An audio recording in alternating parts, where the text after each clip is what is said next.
하나님 말씀은 갈라디아서 1장 11절로 17절입니다.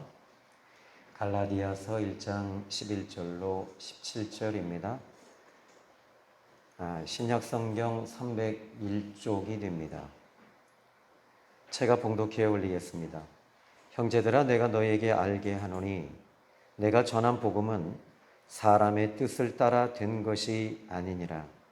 이는 내가 사람에게 받은 것도 아니요 배운 것도 아니요 오직 예수 그리스도의 계시로 말미암은 것이라. 내가 이전에 유대교에 있을 때에 행한 일을 너희가 들었거니와 하나님의 교회를 심히 박해하여 멸하고 내가 내 동족 중 여러 영갑자보다 유대교를 지나치게 믿어 내 조상의 전통에 대하여 더욱 열심히 있었으나 그러나 내 어머니의 태로부터 나를 택정하시고 그의 은혜로 나를 부르시니가 그의 아들을 이방에 전하기 위하여 그를 내 속에 나타내시기를 기뻐하셨을 때에 내가 곧 혈육과 의논하지 아니하고 또 나보다 먼저 사도된 자들을 만나려고 예루살렘으로 가지 아니하고 아라비아로 갔다가 다시 다메섹으로 돌아갔노라. 아멘. 하나님은 당신이 택한 사람들을 하나님은 절대 놓지 않으십니다. 그리고 하나님께서는 하나님의 자녀들을 붙들고 가시는데 그냥 붙들고 가시는 것이 아니라 하나님을 닮아가게 만드십니다. 그것이 바로 하나님의 성화라고 말합니다. 그런데 그 성화의 장소가 어디냐면 거의 다 이 성경에서 보면 하나님의 사람들은 광야 속에 던져지게 됩니다. 왜 하나님께서 하나님의 사람들을 광야로 들어가게 하시냐면 바로 이 광야에서 하나님을 볼 수 있고 만날 수 있기 때문입니다. 광야는 아무것도 없습니다. 텅 빈 곳입니다. 우리가 좋아하는 음악도 없고 스포츠도 없고 물론 여러분 음식점, 뷔페도 없습니다. 뿐만 아니라 이 광야는 핸드폰도 없습니다. 게임할 수 있는 오락실도 없습니다. 물론 여러분이 우리 핸드폰 가지고 카톡하지요? 카톡도 없습니다. 밴드도 없습니다. 오직 나 혼자밖에 없는 것이 광야입니다. 그런데 하나님께서 이 광야에 넣어주실 때 보면 바로 그곳에서 제일 먼저 나를 발견하는 것입니다. 나의 연약함을 발견하고 나의 부족함을 발견하는 것이죠. 그리고 나의 연약함과 부족함을 발견한 후에 사람들은 그 광야에서 하나님을 찾기 시작합니다. 하나님을 만나야 된다는 것을 알게 되지요. 그렇습니다. 나를 발견하고 하나님을 만나는 곳, 그 장소가 바로 광야입니다. 저는 성경에서 보면요, 이 일부러 광야로 들어간 사람들이 또는 광야로 하나님 몰아간 사람들이 여럿이 있다는 것을 발견하게 되는데 모세와 같은 사람, 광야의 사람이었습니다. 광야로 들어갑니다. 그 광야에 들어가서 그는 무엇을 발견하냐면 내 힘으로 아무것도 안 된다는 걸 발견하죠. 또 엘리야 같은 경우에도 광야의 사람이었습니다. 뿐만 아니라 야곱도 우리 지난 시간에 베델에서 이 하나님을 만나게 되는데 사닥다리, 연결고리를 거기서 만나는데 그곳이 바로 광야였습니다. 세례 요한도 역시 광야에서 그는 사역이 시작이 됐습니다. 광야는 하나님의 깊은 교제를 가질 수 있는 장소입니다. 여러분도 여러분이 잘 아시는 우리는 왕 중에 사울 왕이 있고 다윗 왕이 있어요. 다윗 왕은 다윗이라고 하는 이 사람은 광야의 사람이었습니다. 광야에서 쫓겼고 광야에서 그는 살았고 광야에서 시편을 만들고 광야에서 기도했습니다. 그러나 사울이라는 사람은 광야를 싫어했습니다. 광야에 그는 들어가 본 적이 없습니다. 결국에는 어떻게 됩니까? 어떤 큰 문제가 올 때마다 그는 자기의 방법을 쓰고 오히려 하나님과 깊은 교제가 없으니까 어떻게 해요? 하나님의 사람 다윗을 죽이려고 하는 거예요. 만약에 그가 광야에 깊은 체험을 했다면 다윗을 축복해 주었을 겁니다. 다윗을 위로해 주었을 것입니다. 다윗과 함께 했을 것입니다. 오히려 아름다운 장면이 연출되었을지도 모릅니다. 그러나 사울은 광야를 경험해 보지 않았습니다. 광야에서 하나님을 만난 적이 없습니다. 이것이 바로 이 사울 왕의 부재라고 보시면 됩니다. 광야는 어떤 것이냐? 광야는요, 그곳에서 울부짖는 것이고 몸부림치며 또 나를 내려놓는 장소가 광야라는 사실을 믿으시기 바랍니다. 오늘 성경 본문의 말씀을 보시면요, 이 바울이라고 하는 인물에 대해서 이야기를 합니다. 바울 역시도요, 광야의 깊은 체험을 했던 사람입니다. 성경에서 사도 바울이 광야의 체험을 한 곳이 있다라고 하는 것은 오직 오늘 갈라디아서 1장에만, 오늘 본문 17절에만 이야기하고 있습니다. 17절의 말씀을 보면요, 나보다 먼저 사도된 자들을 만나려고 예루살렘으로 가지 아니하고 아라비아로 갔다, 이렇게 말합니다. 이 아라비아가 오늘날로 말하면 사우디아라비아입니다. 중동이 어디입니까? 바로 사막입니다. 광야입니다. 그는 이 광야로 들어간 사람이었습니다. 그런데 1장 11절로 12절의 말씀을 보시면 그가 왜 거기서 아라비아로 그가 들어간 목적이 뭐냐면 거기서 어떤 목적이 분명히 있었습니다. 그 목적은 사도들을 만나기 위해서 믿음의 형제를 만나러 간 것이 아니었습니다. 그러면 이 부분을 좀 풀어보면요, 오늘 말씀을 좀 여러분이 차근차근 한번 잘 들어보시면 이 말씀 속에서 이 기이한 것들을 발견하시게 되는데, 오늘 이 바울이 경험하고 만난 것을 오늘 저는 여러분들도 경험하시고 만나시기를 주님의 이름으로 축복합니다. 자, 먼저 11절의 말씀을 좀 보면요, 이렇게 이야기를 합니다. 형제들아, 내가 너희에게 알게 하노니, 여기에 알게 한다라는 말은 드러내겠다는 겁니다. 드러내주겠다는 겁니다. 무엇을요? 내가 전한 복음은, 그러니까 복음을 드러내주겠다는 겁니다.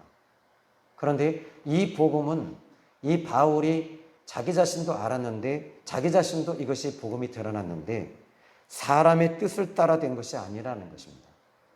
사람의 방법으로 된 것도 아니고 사람에 의해서 전승된 것도 아니고 이것은 신화도 아니고 이것은 설화도 아니고 이것은 이렇게 말합니다. 사람의 뜻을 따라 된 것이 아니다 하면서 자기가 지금 이렇게 복음을 전하는 것, 이것은 사람에 의해서 또 배워서 신학교에서 배워서 된 것이 아니다라는 거예요. 그러니까 12절의 말씀을 보시면요, 이 12절은 아주 정확하게 이 부분을 이야기해 줍니다. 이는 내가 사람에게서 받은 것이 아니요 배운 것도 아니요 오직 예수 그리스도의 계시로 말미암은 것이라. 여러분, 여기 이 계시라는 말이 나오죠. 이 계시라는 말은 이제 이 광야에서 그는 계시를 받았는데 어떤 계시냐? 어떤 계시를 분명히 받았습니다. 이거 뭐 예언이라고도 해도 되죠. 근데 예언, 예지, 그런데 선지, 선견, 모든 것 다 이거 다 같은 맥이겠죠. 근데 여기서 어떤 계시, 어떤 예언을 받았냐면 예수 그리스도의 계시다, 이렇게 말합니다. 여러분, 계시라는 말 우리 좀 들어봤죠. 요한계시록. 요한계시록이라는 말과 이 계시라는 말이 같은 의미입니다. 다시 말하자면 비밀이 열어진다는 말이에요. 숨겼던 것, 감추었던 것들이 딱 열어지게 되는 거예요. 그러면 어디서 열렸습니까? 바울은요, 아라비아 광야에서 그는 계시가 열렸고 비밀이 열린 사람이었습니다. 그런데 아까 전자에 이야기했던 요한계시록을 썼던 요한은 어디서 그 요한계시록이 열렸습니까? patmos섬이에요. 사람이 없는 곳입니다. 들어가면 나올 수 없는 것이고 죽어야지만이 나올 수 있는 곳이 patmos섬이었습니다. 이 많은 목사님들이 성지순례 가시면서 patmos섬에 가다가 죽을 뻔하셨다고 그러더라고요. 왜요? 거기는 유람선이나 이 배가 들어가는데 얼마나 거기에 바위가 많고 또 암초가 많고 이 조석으로 이 풍랑이 계속 바뀌기 때문에 위험하다는.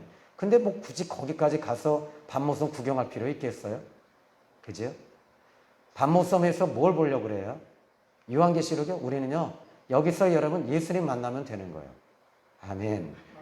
굳이 저는 지금까지 목회하면서 이 노예에서 그 성지순례가를 갈 기회가 한 7번 있었어요. 근데 전 한 번도 못 갔어요. 못 간 게 아니라 안 갔어요. 목사님들이 얘기해 주시더라고요. 가면 예수님이 기도하셨던 장소에서 자기도 기도해 본다고. 난 여기서 믿음으로 여기서 주님이 계신 이 자리에서 여기서 기도하면 되더라고요. 그러면서 목회 더 잘한다고 그러시더라고요. 아니요. 여러분 이 시간에 우리 성령이 임하면 목회 더 잘합니다. 오늘 성령이 임하면 주님이 가신 그 자리에 태어난 그곳에 안 가도 되고요. 부활하신 장소에 안 가도 이 자리가 주님이 부활하신 장소가 되는 거예요. 아멘. 자, 지금 그런데 여기서 이 요한계시록의 비밀도 마치 광야와 같은 밤모섬에서 열렸다는 사실입니다. 사람들이 모든 관심과 흥미와 재미와 이 모든 쾌락과 유익함이 다 끊어진 그곳에서 요한은 거기서 주님을 다시 만나게 되죠. 마찬가지입니다. 오늘 여러분이 서 있는 자리가 사람의 교제가 끊어지고 모든 것이 막혀 있다면 오늘 주님이 여러분을 찾아와 주실 것입니다. 찾아와 주시면 여러분 삽니다. 저도 살고 여러분도 살게 되는 거지요. 오늘 성경 본문의 말씀 보시면 지금 이 사람과의 교제가 끊어진 그 광야 일부러 찾아 들어가고 있었어요. 바울은. 왜죠? 예수님에 대해서 예수님과 더 깊은 교제를 갖고 싶었던 거죠. 바울을 보면서 바울이 예수님을 만난 곳이 어디냐면 다메섹이었잖아요. 그래서 다메섹 도상, 오늘날로 말하면 이태리의 다마스커스라고 말하지요.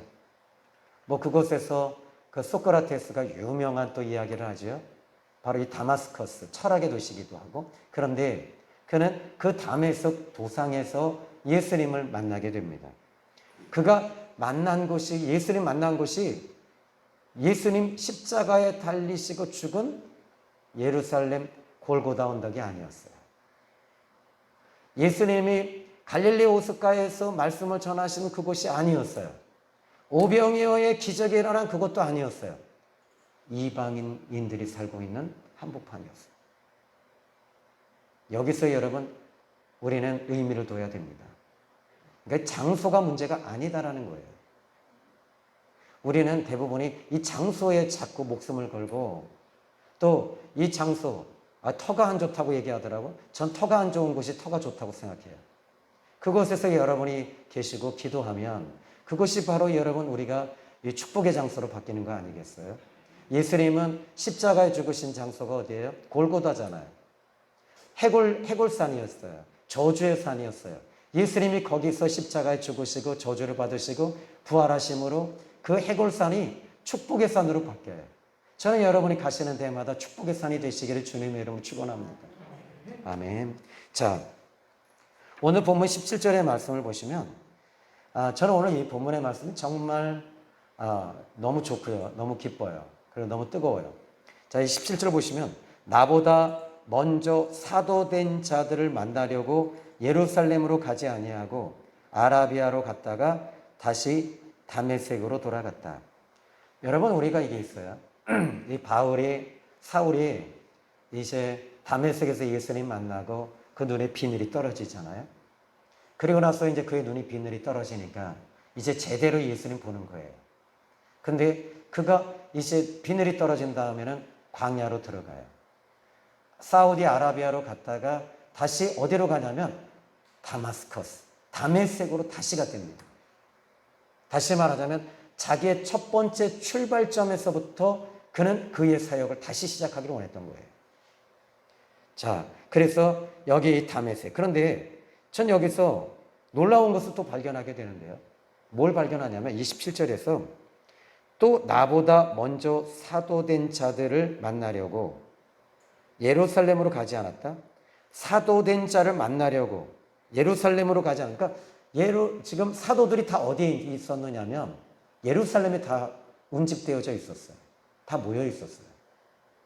그러니까 빠른 길이 뭐냐면 이 십자가의 복음과 예수님에 대한 이야기를 제일 잘 알 수 있고 들을 수 있는 곳이 사도들입니다.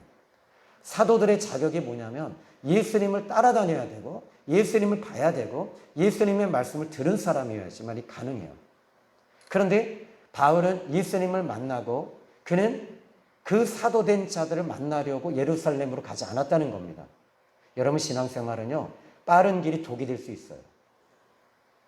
빨리 부흥되는 것도 여러분이 교회 목회자들에게 이거 독이 될 수 있어요. 또 너무 안 되는 것도 좀 그렇지만 저처럼 너무 안 되는 것도 좀 그래요. 그런데 우리 요즘 시대에 보니까 다 지금 뭐 올레나 뭐 인터넷 광 다 빠름이잖아요. LTE급.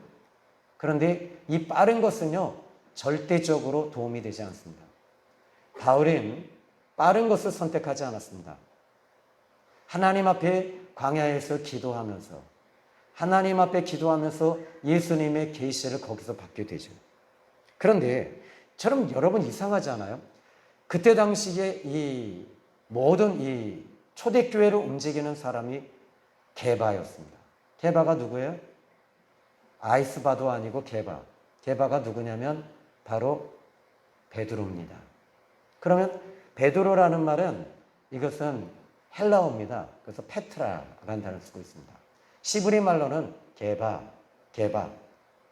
그러니까 그때 이 유대 당시에는 언어가 그 세 개의 언어를 썼습니다. 첫 번째는요, 이 알렉산더가 이제 헬라 제국을 만들면서 헬라어를 만들고 언어를 하나로 통일을 시켰어요. 근데 이 유대인들은요, 헬라어를 안 써요. 왜? 그들이 가지고 있는 중심이 있어요. 시브리어였어요. 시브리가 뭐냐면, 시브리라는 말은 히브리인이라는 뜻입니다. 건너온 자들. 그래서 아브라함부터 건너왔고 또 이스라엘 백성들이 애굽에서 건너왔어요. 그래서 그들은 시브리우, 그래서 시브리인이라는 단어를 항상 씁니다. 그래서 하나님 앞에 우리는 하나님 붙잡고 가는 사람이다. 그래서 그들은요, 시브리어를 지금도 씁니다. 그런데 이 시브리 말로는 게바라는 말입니다. 게바라는 말은 바위, 반석, 흔들리지 않는다라는 뜻입니다. 그런데 이 베드로에 대한 이야기를 이제 이 바울은 이야기하면 언급하고 있다는 것입니다.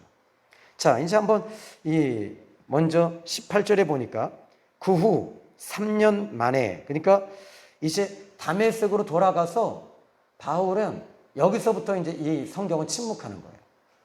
그리고 그는 거기서 이제 복음의 의, 복음의 칭의, 구원의 의, 칭의 모든 것들이 다 이제 세워지게 돼요. 그리고 광야 생활도 거기서 광야에서 주님의 계시도 받고, 그러니까 바로 서 있었지. 근데 여기 18절에 그 후 3년 만에 내가 게바를 방문하려고 예루살렘으로 올라가서 그와 함께 15일을 머무는 동안, 자, 방문하려고 예루살렘에 올라가서 그와 함께 15일을 머무는 동안 주의 형제 야고보 외에 다른 사도들을 보지 못했다. 더 많은 사도들을 보고 싶었던 거지. 3년 만에 이제 모든 것이 다 세워진 다음에. 근데 여기에 또 놀라운 이야기를 하고 있습니다. 바울은요, 2장 1절에 보니까 14년 후에, 그러니까 또다시, 그러니까 17년이라는 세월이 떠오르는 거죠. 바나바와 함께 디도를 데리고 다시 예루살렘에 올라갔다가, 근데 이 바울은 지금 여기서 예루살렘으로 다시 올라갑니다. 올라갈 때요, 그는 어떻게 올라가냐면 좀 더 배우고 싶어서, 좀 더 알고 싶어서 들어간 게 아니었어요. 여러분, 우리 신앙생활은 좀 더 알아야 돼요. 좀 더 배우셔야 돼요. 그런데 임의로 배우는 것이 아니라 2장 2절에 보니까 계시를 따라 올라가 그랬어요. 그러니까 하나님의 인도를 받아서 그가 움직이고 있었던 거죠. 여러분, 우리 그리스도인들은 예수님의 인도를 받으셔야 될 줄로 믿습니다. 여러분의 비전도, 우리 청년들도, 학생들도 여러분이 이제 이게 있어요. 나 장래 어떻게 될 것인가? 내가 좋은 대로, 난 이게 좋아. 난 이게 좋으니까 이거 해야지. 그게 아니라 주님의 인도를 받으셔야 돼요.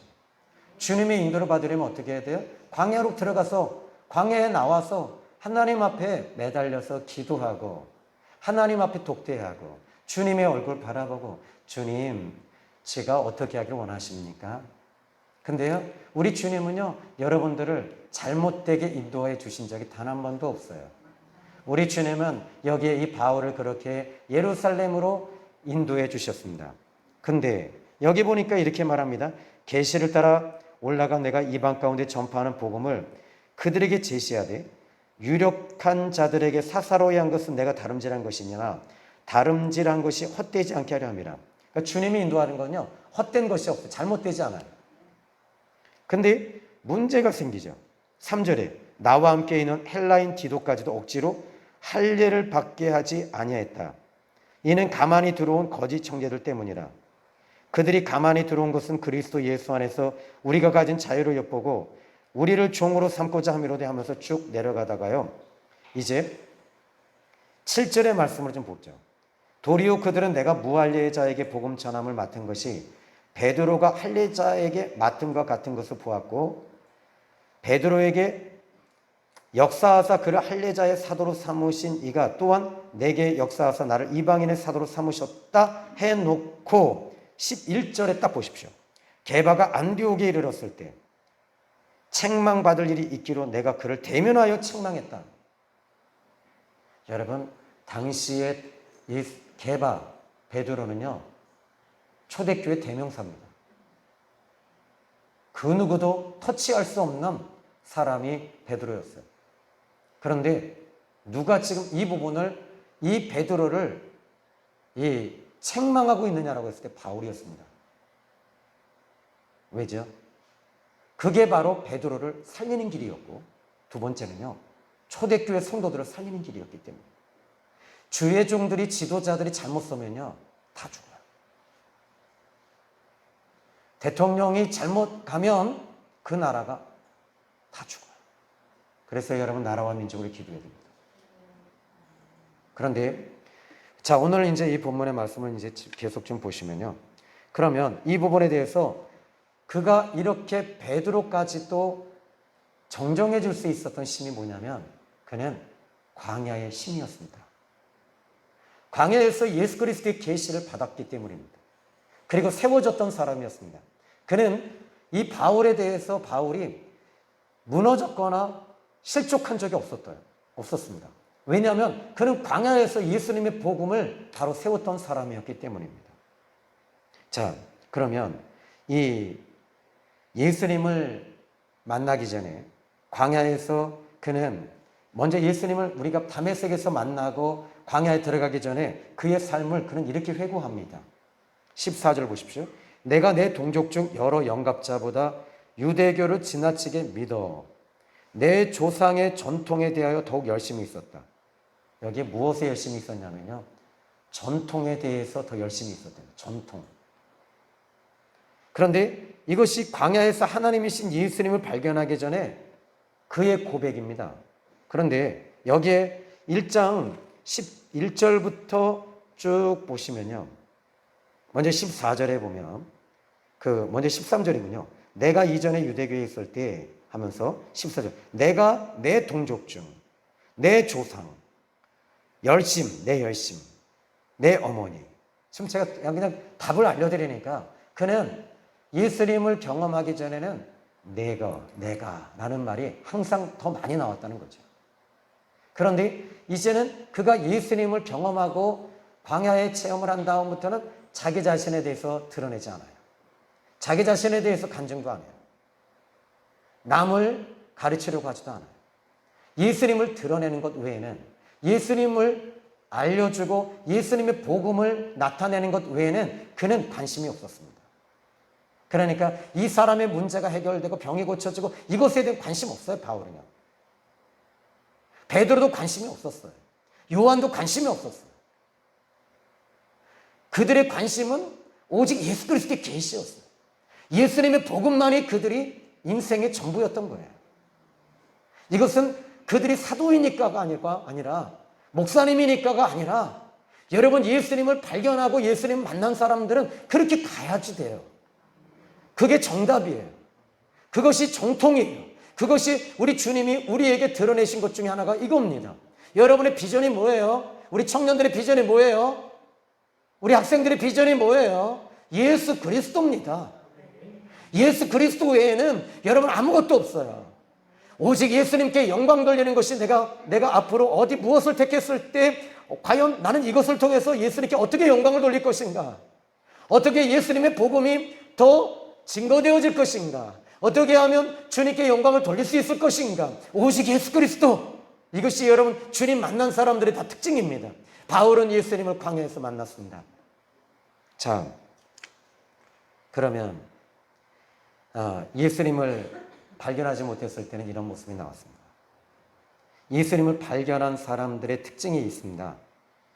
15절의 말씀을 보면요, 특징에 대해서 또 이렇게 이야기합니다.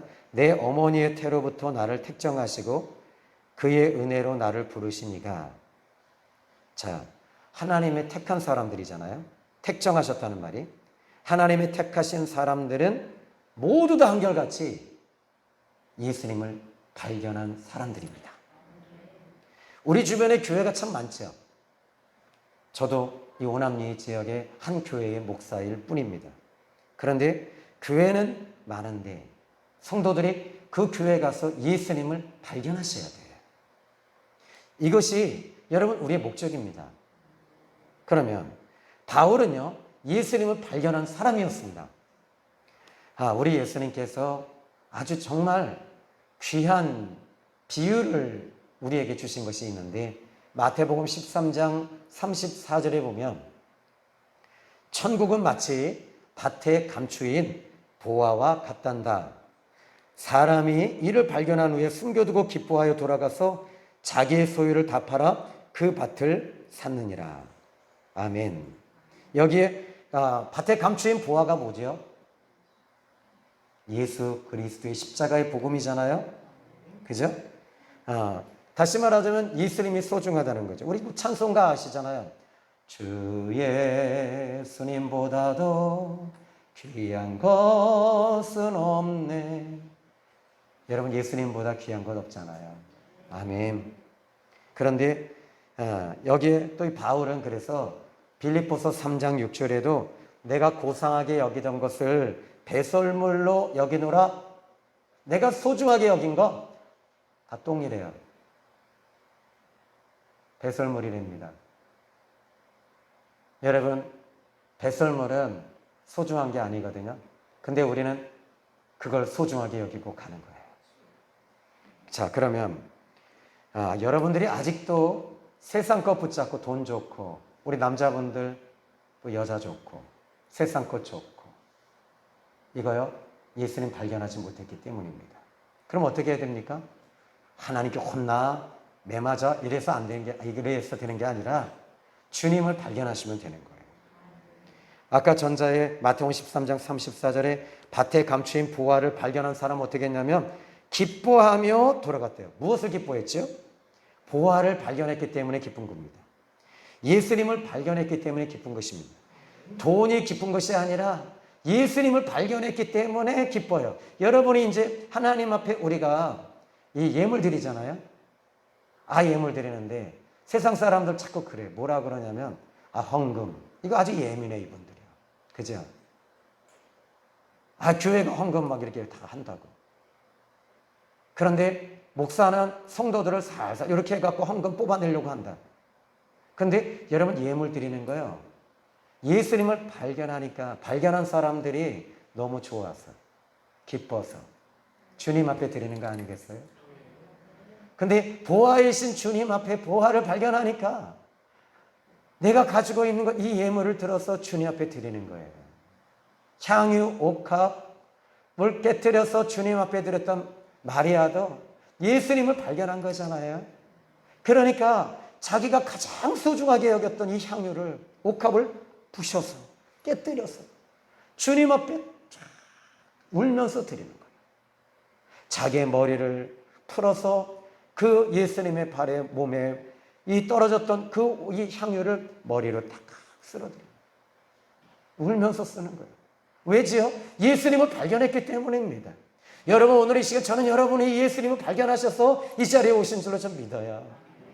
내가 매일 기쁘게 순례길 행함은 주의 팔이 나를 안보함이요. 내가 매일 기쁘게. 자, 그래서 보아는 예수님이 보아합니다. 오늘 저는 여러분이 예수님을 발견한 귀한 성도님들이라는 사실을 믿습니다. 자, 오늘 본문에 이제 1장 16절 좀 더 볼게요. 그의 아들을 이제 오늘 갈라디아서 1장 16절입니다. 여러분 그냥 앉아 계시면 지금 약간 이제 좀 공기가 탁해지면 어떻게 돼요? 졸음이 와요. 이건 여러분들이 저를 믿어주시니까 이 목사님이 알아서 신학적으로 교리적으로 알아서 잘 하시니까 저는 믿습니다 하고 졸아도 돼요. 근데 16절 한번 읽어볼까요? 1장 16절 시작.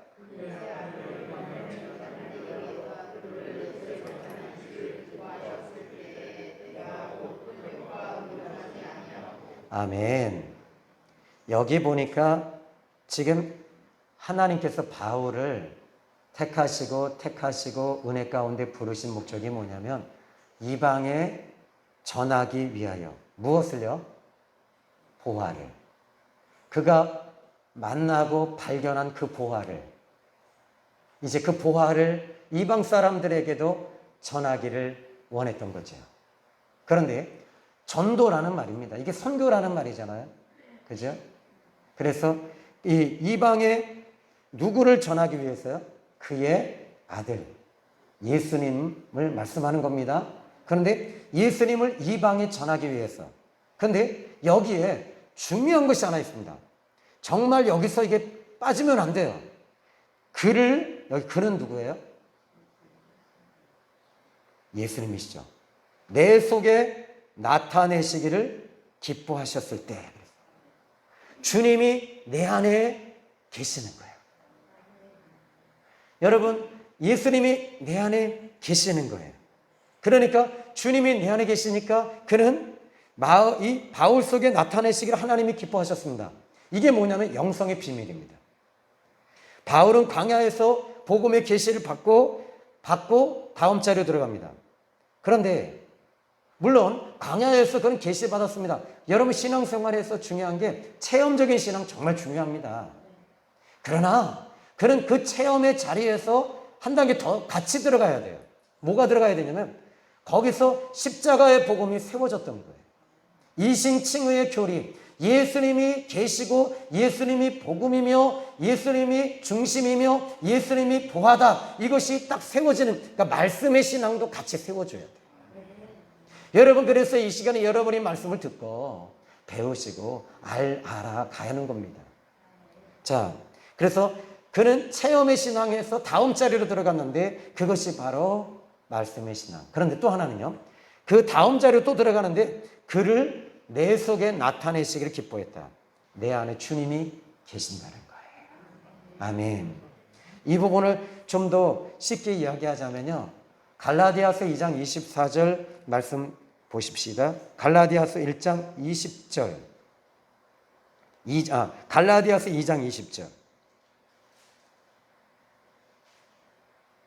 내가 그리스도와 함께 십자가에 못 박혔나니 그런즉 이제는 내가 사는 것이 아니요 오직 내 안에 누가 사신대요? 예수님이 사신대요.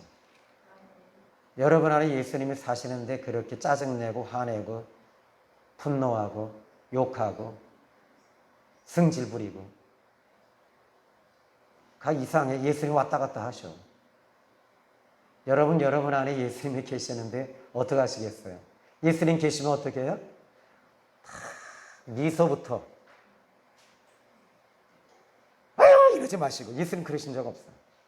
어떻게 해요?